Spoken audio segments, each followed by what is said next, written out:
5 words to describe the attacks in the Dandaka forest, by Krishna's mercy.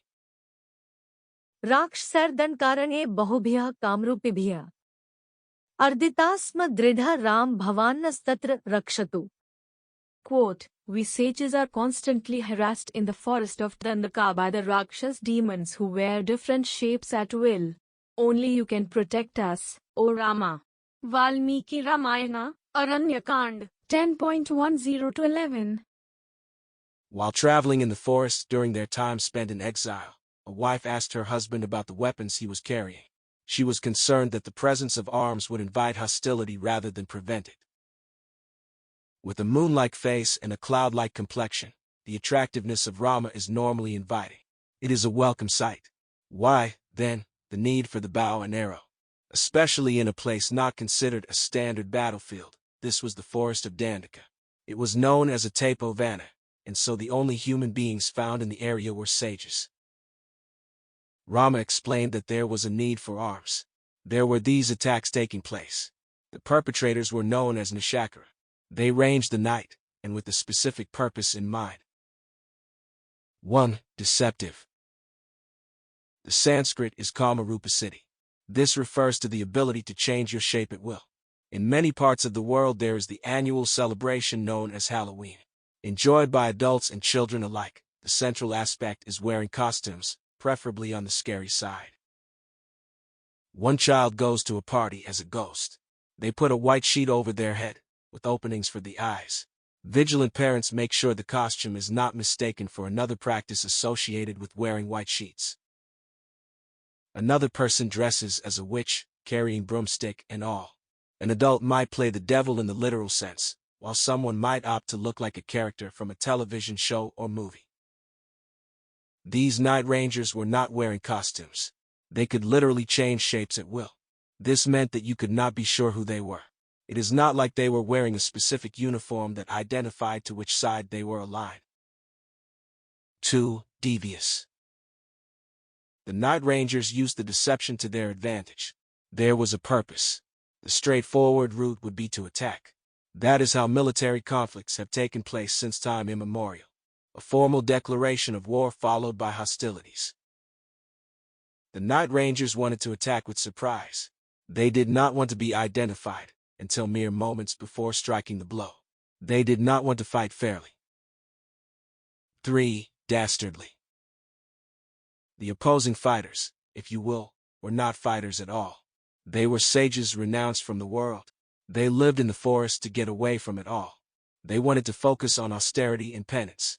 They were following the Vedic principles of a simple life dedicated to sacrifice, charity, and austerity. 4. Destructive. The night rangers were there to disrupt the sacrifices. They were against yajna. Yajna is another name for the Supreme Personality of Godhead, Vishnu. Yajna is always dedicated to him, in the final step. Even if the people participating are unaware, it is Vishnu who must approve for a yajna to bear fruit. कर्म ब्रह्मोद्भवम विद्धि ब्रह्माक्षर स्मुद्भवम तस्मात् सर्वक्तम ब्रह्मा नित्यम यज्ञे प्रतिष्ठितम. Quote, regulated activities are prescribed in the Vedas, and the Vedas are directly manifested from the Supreme Personality of Godhead. Consequently, the all-pervading transcendence is eternally situated in acts of sacrifice. Lord Krishna, Bhagavad-gita, 3.15. The night rangers would attack right as the yajna was about to complete. Some of the sacrifices required vigilance extending over several days. It would be like taking years to put up a new building, with one final piece left. The night rangers attacked in a way that spoiled the whole affair, at the worst possible time. 5. Deadly. To make matters worse, these night rangers were also Rakshasas. This means that they ate human beings. They were cannibals as a way of life. The worst of the worst, the lowest of the low. They killed their victims and then ate them.